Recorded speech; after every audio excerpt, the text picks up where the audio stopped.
Hi, I'm Ed Parcaut, your host of Inner Edison. What I'd like you to take away from today's show is our greatest growth comes from our greatest failures. Today's guest is Stela Roznovan, and let's welcome her and get to know her story, and she can tell me how I really should pronounce her last name. You did a phenomenal job, Ed. Now, I want to hear your version of it because you got that little accent. That's amazing. So, Right. So the Romanian version is Roznovan. Well, it's actually Roznovan. Roznovan because Romanian last names are supposed to end with a U, but the short version is Roznovan. So that's the official way to say it. But you did a great job.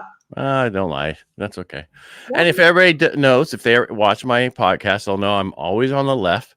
But Stella asked if she could be on the left today, so I put her there. So I'm such a great host. I will accommodate my guests. You are. I honestly couldn't believe you did that for me. So I appreciate it.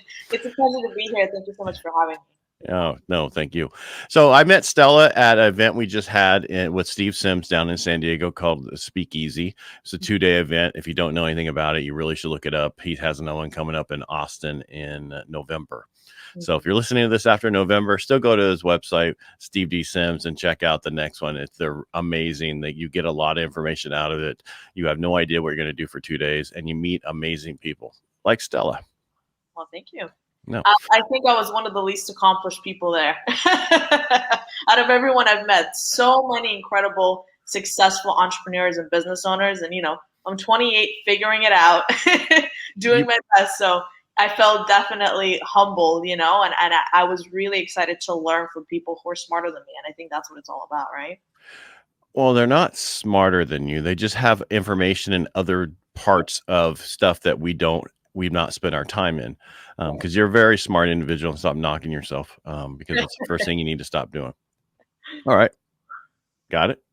Yeah. Thanks, Ed. All right. Just making sure because because I get drawn to certain people, and then just like we all do, and there's certain things you have that thing that you need when you own businesses and when you're going to grow, you find that what you need, and then you bring it into your company. Now, can we get a little background of you? I know that you're a concert pianist. I know certain things about it, but let's talk about who Stella is for a short period there, and then we'll get into your business and a few other things.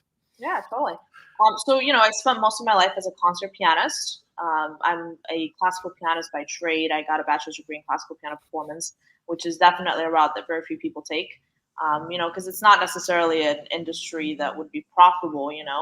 If you get into piano performance, you either become a performer for the rest of your life and you get to tour, or you teach, one or the other. If you want to tour, then you have to be a great pianist, one of the top, if you want to do it and be profitable. If you want to teach, then it's just obviously like one of those careers that you have to be passionate about, just because not everybody can handle it. And I was definitely one of the people that couldn't be a teacher. I was more of a performer than a teacher. So long story short, after 17 years of being a pianist and competing and, going to festivals and piano competitions internationally and nationally, I decided to pursue film scoring for my master's. And film scoring is essentially writing music for film. So I ended up moving to LA. I applied to USC. I got in. They have like a 1-year program. They don't do masters. They just do graduate certificates. So I got into the program, but it was $55,000 for the 1 year, and I didn't have a scholarship. So I remember thinking, I got my bachelor's degree debt free. There's no way I'm putting myself in debt, this time around. So I put that off and decided to just kind of start looking for what else is out there, and oftentimes people ask me, do you regret, changing your career, changing your industry, or no longer being a musician? And I honestly don't. My brief answer is if I loved it enough, I would still be doing it. Anything that you're truly passionate about, that you really love, if you're somebody that likes to push through the challenge, you'll do so if it's something that really matters to you. But I didn't love it enough to, put myself in that, to go through USC, to get that graduate certificate, to become an assistant, to then be potentially an assistant to a composer and all that. It was just not something that I was passionate enough about. So I started to look around and see what else was out there. I became a director of operations for a startup firm when I was fresh out of college. I don't know how I landed that job. Honestly, it was just, I went to the interview and they felt that I was presentable and I talked nice. So, I ended up working as a director of operations for a startup. What they were looking for was somebody that didn't have much experience so they could pay them less, but could also hustle hard and figure things out, right? Right. So when you work for a startup, you realize you have to wear many hats. So I'm really grateful for the experience I got there. I worked there for about a year, and I got to really see the inner workings of a startup and what that looks like. And long story short, from there, I just decided to switch again and join an industry where I could dictate my own growth. So I got into insurance. I started as a sales associate in the life insurance and supplemental insurance industry. And I joined a company that allowed me to kind of grow at my own pace.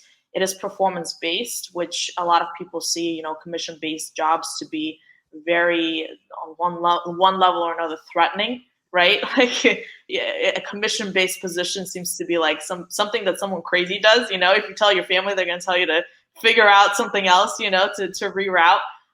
But for me, it was more of an opportunity, right? I'm an immigrant. I came here when I was 13 in 2006, and I know what it's like not to have an opportunity. So to be able to dictate your own growth, your own income, is definitely something that I saw more of an opportunity than a threat per se, right? So that's been my experience so far. I kind of grew in the business. Now I'm a regional director of sales for the company. So I run a sales team of about 50 people. That's what I primarily do, and that's been my business so far. And of course, I'm expanding into other things and, going on other entrepreneurial ventures. So. What are those other things? Want to talk about it yet? Yeah. So, well, You brought it. Hey, if you're going to bring it up, I'm going to ask you about it. So that's the kind of guy I am. I listen. And when I hear, I'm going to find out, and then we can move on. All right. Right. Sure. Yeah. Well, I started a podcast last year, My podcast is The Young Entrepreneur. That's plugged. And that's mostly about business ownership, entrepreneurship. There's a whole lot of mindset and, perfecting sales and things like that we talk about there as well. But I started the podcast a little over a year ago because I wanted to expand my network, of people that I know, and that was the best way that I could, kind of establish myself in that realm. One of the things that I've realized is one of the biggest reasons I'm not very good at having a large network, or I haven't been as good, is because I hate small talk. I've always thought of, networking as like you go into this big room and there's a whole lot of people and you have to small talk your way into something meaningful. And it just sounded brutal to me. Like I can't see myself doing that. So I remember thinking, like, how can I avoid the small talk and just get straight to the meaningful conversation? And I realized you could do that on a podcast, right? Yep. I listened to a lot of podcasts, and all I thought was, wait, every single one of those is great because there's great conversation happening there, right? So I figured, wait a minute, even if I don't have an audience, even if I don't have a lot of listeners, if my mom's the only one that ever listens to my podcast, the one thing I know I'll gain from it is having those meaningful conversations with people that are outside of my immediate network and expanding my ability to know more people, because everyone's going to have a solution for every one of your problems. So the more people you know, the more problems you can solve, right? So I started the podcast, and, aside from that, I've been working on some other ideas. I have an idea for an app that I've been working on. I have an idea for an e-commerce brand that I've been working on as well. So there's, a lot of things that I'm trying to get into at this point. And the one thing about podcasts is it gets you into having people on your podcast that you normally wouldn't be able to talk to, or or you'd have to pay to have on your, to talk to. Yeah. I had a gentleman on a couple months ago, and we were talking about that. And he's like, it just opens up avenues for you that you didn't have before. And that's the best thing about podcasting, besides everything else, but that's amazing. So, right. Yeah, absolutely. Why life insurance? Was there any story around that, or was it just an opportunity that was there? It's profitable. It's very, very profitable. It's a profitable business to be in because I understand it. I totally get life insurance, and it, not only that, it also keeps paying you on a monthly basis. And when I'm in the mortgage industry, you close a deal, that's it. You make a lot of money, but you close a deal and that's it. There's no reoccurring. And so many people are like, oh, I'm going to do this and this reoccurring. And I'm like, I like this. I can put it away, do this kind of stuff. So it's all depends on what you're looking for. And a lot of people, now are like, who was I talking to the other day? That's one of the speakers at the event. He's selling his business. So he wants a business that is reoccurring income every month, the same. So, right. Yeah. It's just a very profitable gig, Warren Buffett says you got to figure out a way to make money while you're asleep, right? So it's one of those businesses you can get into to do exactly that, right? You get residual income for life. There's a lifetime vesting period at my company. Not every company offers that in the insurance industry, right? So you have to find the right company that will allow you to have your residuals for life. So, my company, we do a 10-year vesting period. So after 10 years, you get to keep your accounts, right? And it's a willable asset. So if you pass away, it goes to your family. So that was one of the biggest reasons I figured, that makes sense to get into, because all the work that you're putting in is going to continue to pay you. So you're not just, making an income, you're accruing wealth to an extent, right? Correct. That was the idea behind it. I was 24 when I joined. So I figured, I'm 24, 34, I can retire with my residuals, I'll be all set for life. Doesn't necessarily work like that, but that was the goal when I joined the company. But yeah, life insurance is a very profitable industry to be in. And if you are looking to sort of, start other businesses and get into different things, you have to be in an industry that allows for that flexibility, and the life insurance industry does, especially when you build a large enough team, when you have a large enough back end, when your accounts are large enough and they're paying you enough in residuals, you have the freedom to really start venturing off while still maintaining the business that you're in. So all of those reasons were aligned with what I was looking for. And I kind of want to go back to you're talking about commission based, how it was hard to talk. You got a little echo there or something going on. Anyway, commission based, where a lot of people don't look at that. They think they want to be paid per hour, per this, and then but again, doing that kind of work as an individual, you don't make as much money as you possibly can. You have to have a risk in order to get a reward. And I think a lot of people these days don't see that. Yeah, absolutely. That's one thing that distinguishes, I think, some of the top performers from, let's say, the average. And I hate to sound rude or rough, I'm very straightforward. So if I say something and comes across as rough, I'm just being realistic, to some extent. Being direct. Being direct. There's nothing wrong with being direct. 100%. I do a lot of final interviews with people, and there's two things that they say typically. There's, number one, commission based is a concern, right? They'll say something like, I have a family, I have, my bills to pay. And I'm like, every time they say it, I'm like, do you think other people don't? You think every single person that's in this industry is a single person with no cat or dog to take care of? Everybody has a family, bills to pay, people to take care of. That doesn't exclude you from the ability to make this work. What the differentiating factor is that you don't have enough confidence in your ability to figure it out, right? I got into the insurance industry with zero understanding of insurance, the financial industry, sales, like none of it. I had no idea what I was getting myself into, but I had enough confidence in my ability to figure it out, right? You don't have to be, the smartest individual or know everything. You just have to be curious enough to figure it out. That's it. And if you have enough confidence in your ability to be curious and to learn, you'll thrive no matter what industry you get into, right? And I don't know if you play chess, but I'm an avid chess player. Yeah. And I remember when I was... Let's see, pianist, mathematics, shocking. I'm Eastern European. We all play chess over there. That's like that's a prerequisite for being an Eastern European. But in chess, there's certain rules for how each piece moves, right? Right. I understand chess. I just don't play it. Right. But you have to understand what those rules are. And I remember when I first got into the insurance industry, I didn't really understand much about it. But all I thought was it's like a game of chess. Once you know the rules, you'll thrive. You just have to figure out the rules. So when I was in my first 60 days sucking, I sucked in my first 60 to 90 days in the industry because I didn't know anything about anything. All I was thinking is I know that I'll win the game when I figure out the rules, right? So that's what you have to tell yourself. You get into an industry that's performance-based, an industry that you're not familiar with, you try to expand yourself and your ability to grow. All you have to do is figure out the rules, right? And as long as you have enough confidence in your ability to figure that out, you'll be fine. That's one thing. The other thing is when I do final interviews, is one of the things that I get as a question often is, what's the turnover rate, right? What's the turnover rate? And it's like, people expect me to say, oh, everybody stays and everybody's happy and everybody does great. Like our turnover rate is terribly low or whatever. Like it doesn't happen like that. Like the turnover rate is really high. It's sales. What do you expect? Like anything that's really difficult, that's worth your while, that's going to pay you and, thousands of dollars, hundreds of thousands that could potentially create a millionaire out of you, it's going to be tough.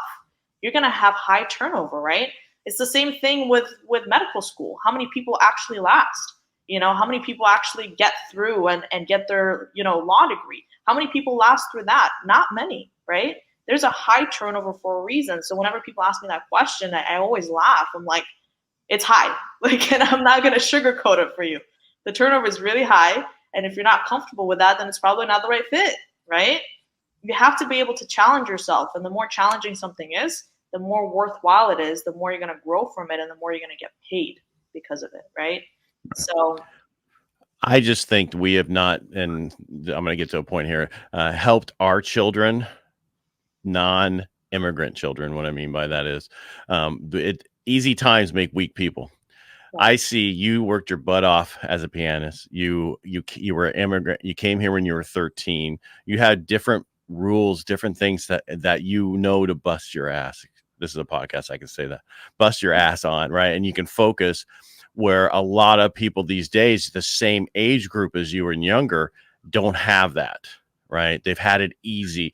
They're like, this is too much work. I don't understand. And that's my big problem in my industry. That's what we run into is they're stressed because of this. You get paid a lot of money to deal with the stress and whatever. And on your time off, go deal with your stress, but focus. There's ways to get around it. Would you say you have a higher turnover rate with those the people I'm talking about, just the regular Americans who don't, who are so easy getting it, where with maybe immigrants and other people like that it's not as high turnover rate? Well, interestingly enough, a lot of the people that do well in the industry in our company are immigrants. But, I hate to categorize, Americans, non-Americans. No, I'm not. All I'm saying is that's how we used to be, right? We used to be hard worker. We used to do all this stuff. Now we get, here's money, stay home on unemployment for, until September, and you don't have to work. I make $37,000 by staying at home and watching TV, right? So we've not, what I'm getting at is, we have not helped our children in for these industries where you can make really good money. I mean, you look at the stockbroker industry, right? Some of my best friends were there during, the 87, the crash, all that stuff. They learned by picking up the phone, and they had to call, dial for dollars, cold call so many people and get yelled at, whatever, and hang up to become successful. Now they instituted none of that. We don't have that anymore. It's like, so we are setting up, it's the same thing running the military. And I'm sorry, this is a totally wrong thing to be on your podcast, but I just see with your background, where you are, I can see why you're successful is what I'm trying to get at. Thanks, Ed. Yeah. I totally agree with you when it comes to some of the, hate to say, regulations and laws that we have in place. Some of the things that have been happening over the last year, especially in California. Oh, yeah. We're both in California, by the way. She's in LA, which is worse, and I'm in Central Valley, which is not as bad, but anyway. How's that mask mandate working for you now? Oh, Lord, it's rough. But you know what? I mean, I know a lot of people who are getting the Delta variant, and it's destroying some people. So I don't know what's right and wrong. I have no comment on it, but it's been brutal out here. But one of the things that I've noticed is in my business and a lot of other businesses, there's been a really tough time with hiring and recruiting, because of the unemployment benefits that people are getting. With every 10% increase in unemployment benefits, there's a 3% decrease in jobs being applied to, right? So you're going to see that effect.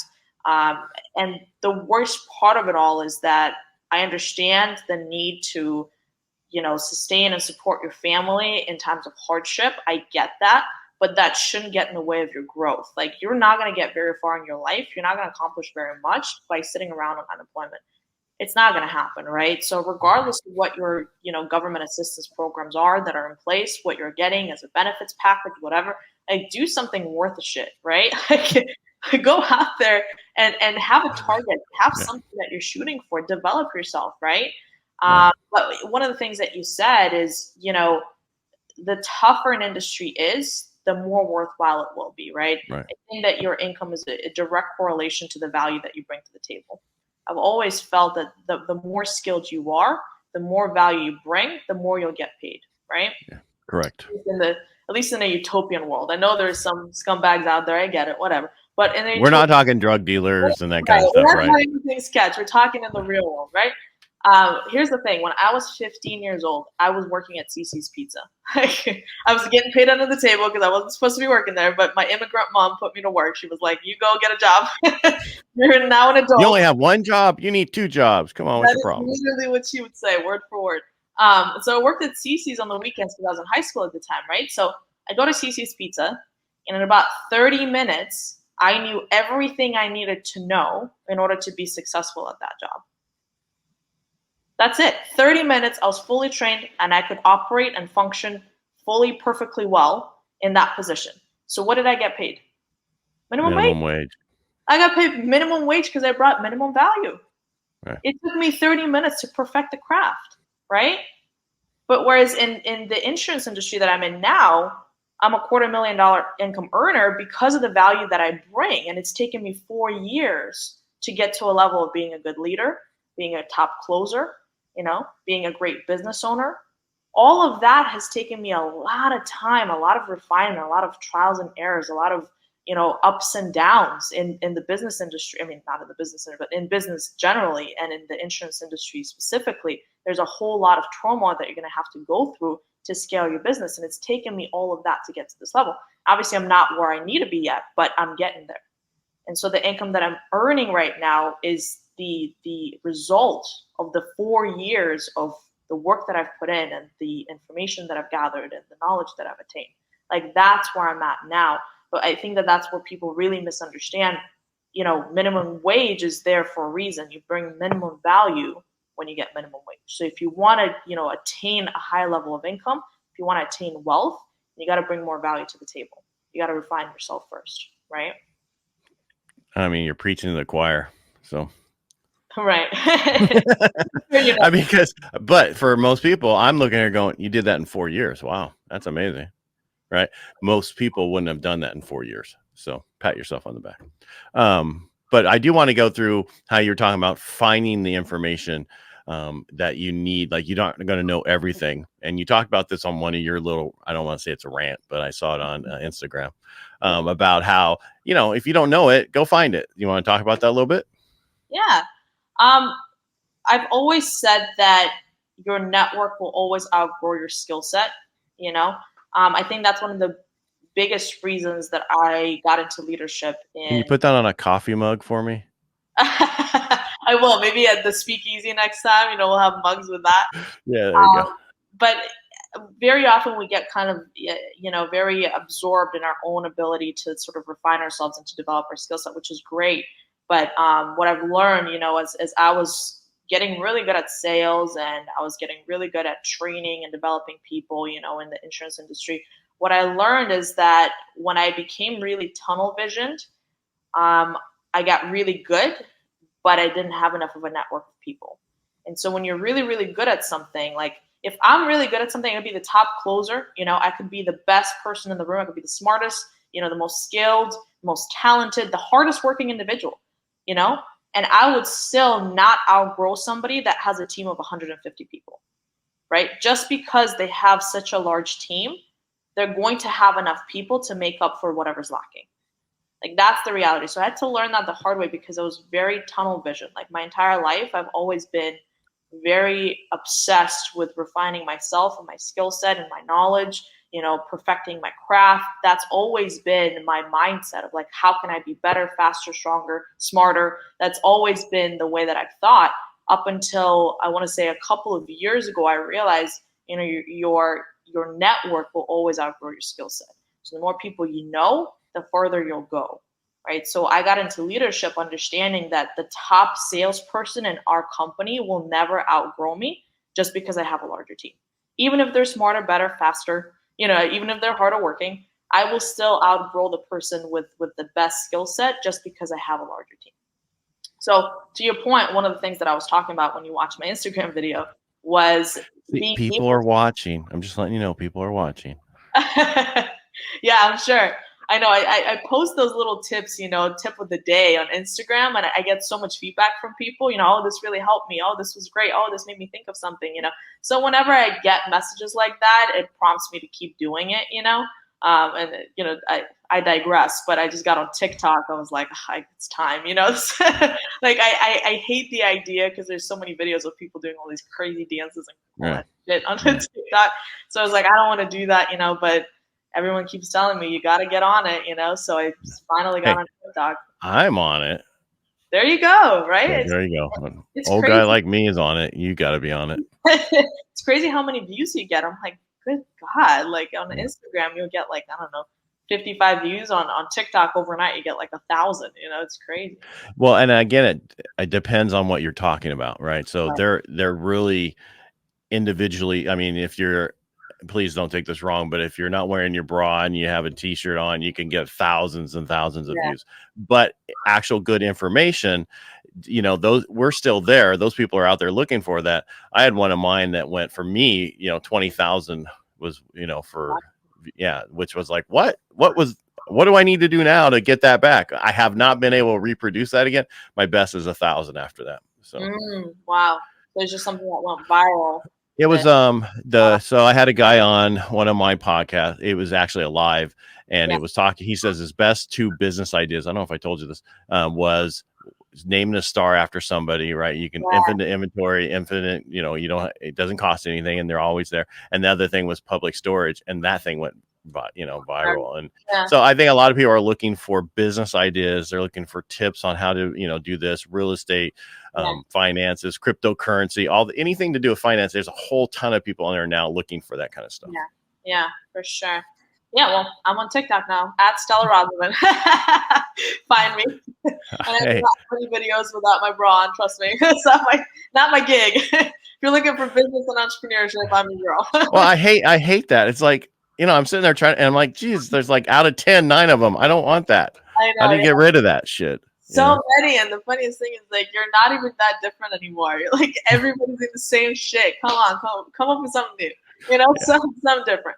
But anyway, so the video that I posted was regarding reaching out to people that to help you solve your problems, right? So 2 things that I meant to sort of bring attention to in that video. One was listing your problems, right? What problems do you have? And 2, who do you know that can solve your problems, right? Who can you reach out to?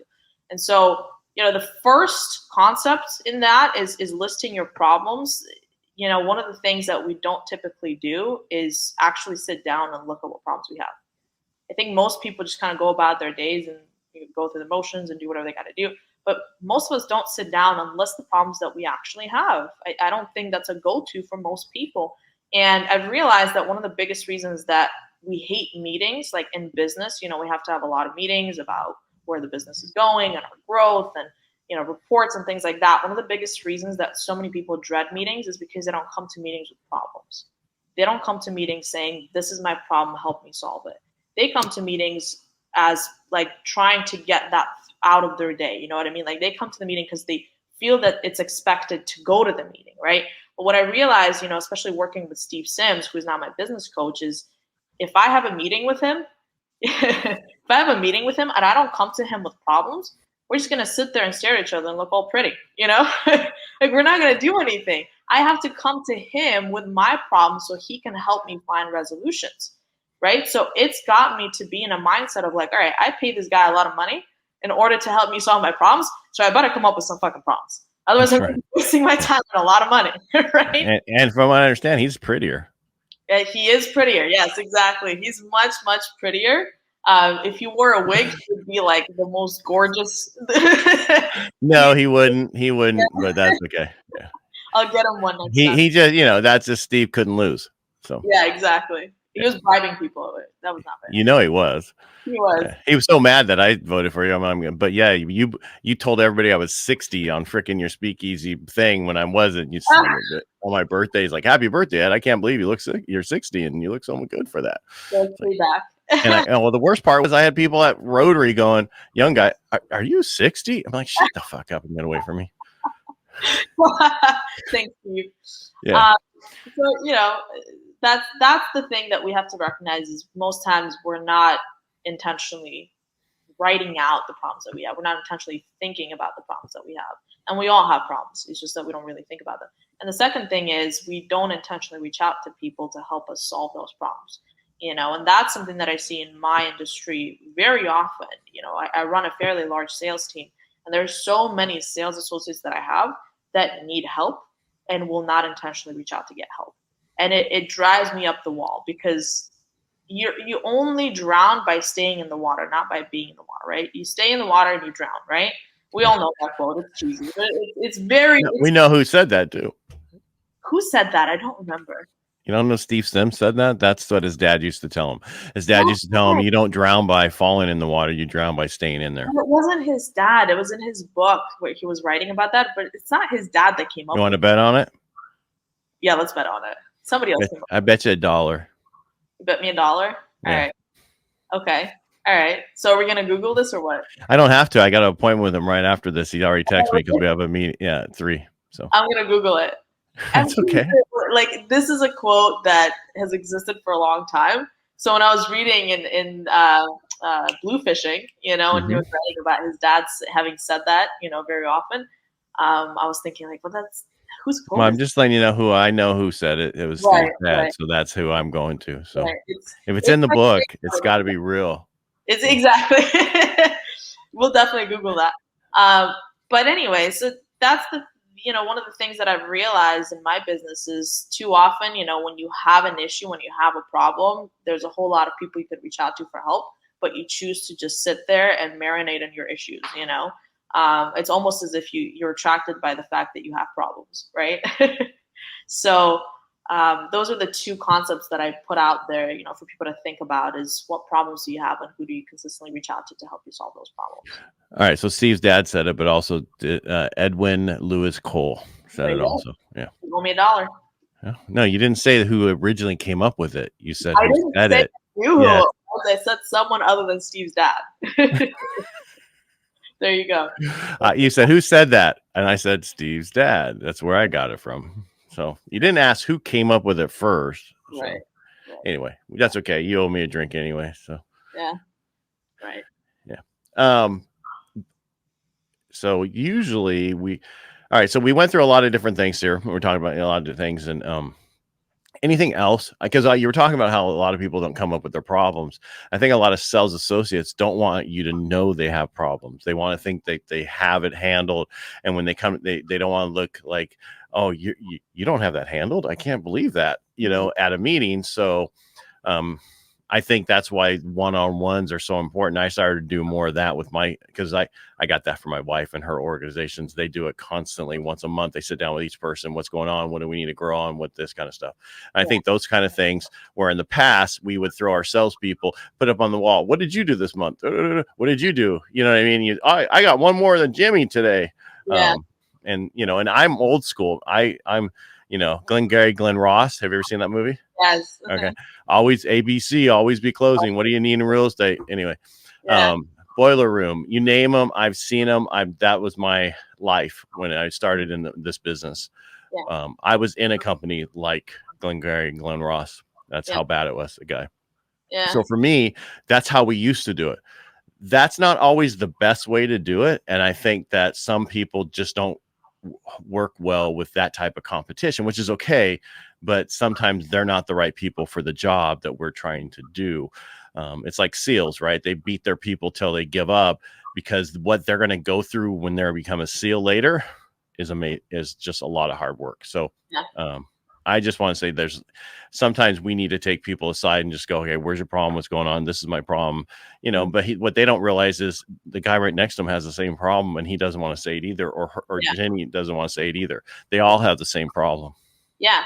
I think it's all conditioning, my mom's a psychiatrist. She's also in the Navy, by the way, but she's always been very big on habit formation. I was raised by a single mom most of my life until she got remarried in the US, but she's always been very tough on me and my sister. And I'm really grateful for that, because she taught me the value of good habits and conditioning. So what I mean by that is, I think most of us don't really have intentions with our days, our weeks, or even our lives, to be honest with you. There's a sense of conditioning that you have to have for every single aspect of your life, right? Conditioning when it comes to being intentional with your day and your week. conditioning when it comes to being intentional with what problems you need resolutions for. We don't typically take the time out of our day to think about that, like, at all, right? If I sit down on a Sunday night and I look at my week and I tell myself, these are the intentions that I want to set for the week, my week is going to go hella different than if I just go through the week. You know what I mean? If I sit down on a Sunday night and say, these are the problems I want to solve throughout the week so that I can move the needle in this area, in this area, in this area, right? Like, I really wanted to get much better at social media and building an organic audience. I know that's a problem I need to solve. So who can I reach out to that I know is really good with social media? I reached out to one of my friends and she gave me some tips on what I can do. Very simple things, So all of a sudden I know there's a route that I can take to help me get to the next level, right? Mm-hmm. So if I intentionally set up my week, my day, my month, or my year with certain things that I need resolutions for, that's called conditioning, right? That's a habit that I'm creating for myself. So every Sunday or every Monday morning, whatever it is that you want to do, you sit down and you problem solve, or you set intention for the day and for the week. That's conditioning, right? Another thing that we don't condition ourselves on is being fulfilled and having fun with what we do, right? Somebody that I know in my company, he's another regional director in the East Coast.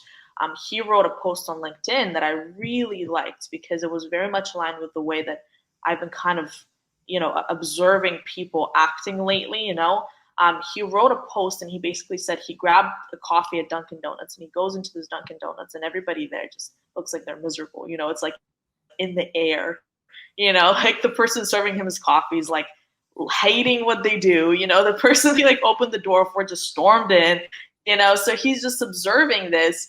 And he's realizing that everybody there is just dreading their day. Like, they're hating what they do. So he wrote in the post, if you still have to do what you got to do, wouldn't it be more enjoyable for you to find the fun in it, for you to find the joy in it, for you to find some level of fulfillment in it?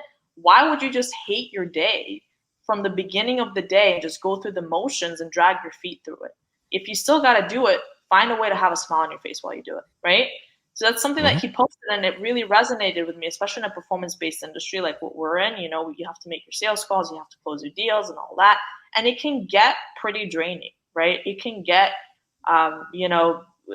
tough. It can become like Groundhog Day, right? If you don't find the fulfillment and the joy in what you do, it's going to get that much more difficult. And again, that's called conditioning, because it's not normal for us to find fulfillment in our day. It's not natural. It's more natural for us to get stressed, right? Or survival mechanism kicks in and our stress levels go up and our heart starts beating really fast, because that's how we were conditioned for centuries, where, we had to run from lions, whoever was in the bushes, like your survival mechanism kicks in and you need stress in order to survive. You need that. But today, we don't got to run from lions anymore, right? We don't have to survive the dark, harsh winters that we had to before. Now we have to find fulfillment. And it's all about conditioning and habit formation. That's what it's all about.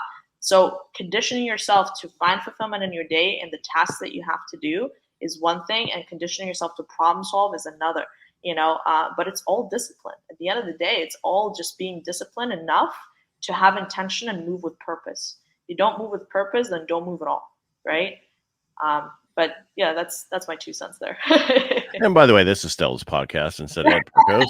But I mean, it's so true. I asked my daughter the other day when I was giving her a ride somewhere. She's 22. I'm like, so what's your plan? What are you, she's working for Amazon now and all that. She goes, I'm not planning right now. I'm just, going through. I'm like, those who fail to plan to fail. And she's like, no, that's not how it works. It's like, okay, yeah, you're talking to the wrong person. You're talking to a guy who's been in sales his whole life. I know what it means. I do it nightly. I sit down before, what did I get through today? What do I need to do tomorrow? And it's not a to-do list, because we don't do to-do lists. You can put everything on a to-do list and you ain't going to do it. What do I need to accomplish tomorrow to win the day? There was an actual person in our industry that came up with a calendar called Win by Noon, which was a great idea. Do all the stuff you need to do before noon, then you can do all the fun stuff in the afternoon. No, that's a really good idea. Yeah. Brendan Burchard, I don't know if you're familiar with him. He's the author. Brendan Burchard. Are you familiar with Brendan Burchard? He's a high performance coach. He wrote a book called High Performance Habits. And he talks about, 50 minutes on, 10 minutes off, as like being able to focus on the task at hand and being more productive. But one of the things that he talks about is sort of reanalyzing and re-engaging every hour, so kind of looking back at your hour and then setting an intention for the next hour. That's, a lot. I don't know if I'll be able to do that every single hour because, in business, you have so many things going on that I'm not sure every hour I'll be able to have the 10 minutes to like refocus, and re-engage or whatever. But it's something to keep in mind, so that you can keep track of where you're moving the needle, right? Because busy work is not going to move the needle, right? It's not about staying busy. It's about doing the things that matter, So like you said, you have to have a certain plan, a certain strategy in place if you really want to move the needle, if you want to set intention, if you want to move purpose. Otherwise, you're just going through the motions. Busy work is not real work. Right? And you need to do what you love to do, what you're best at only, and then find somebody else to do the rest. And I think that's what a lot of people don't understand. And it takes them years to figure that out. And once they figure that out, watch out, shoot to the moon. But you need to start it earlier. I have multiple people on my team that do stuff that I do not like to do. I only like to talk to clients. I only like to talk to people. I only like to do anything that has to do with having a conversation is what I like to do. Other than that, I don't want to take an application. I don't want to figure this out, figure that out. I do they do everything else for me. Yeah. And it's you have to get to that level, of course, to be able to outsource, Yeah. It takes a while. You have to do a lot that you don't want to do before you get there. It's gonna happen right away, You're gonna have all your listeners be like, all right, let me outsource everything. Well, you actually, in this world with how many virtual assistants and how inexpensive they are, if you find the right people, the right stuff, you could actually outsource 80% of the stuff, not by having somebody work locally next to you, but somebody that works, but at maybe different hours than you, but there's so many different ways to do it. I remember I was walking the Camino de Santiago the first time, and I was reading, Artie, I can't think of his name. He has the book that breaks down how they organize and how they made things so fast and easy. And I was listening to all that stuff going, wow, you can really set up things and not need as many people as you really think you need in your company to make it successful.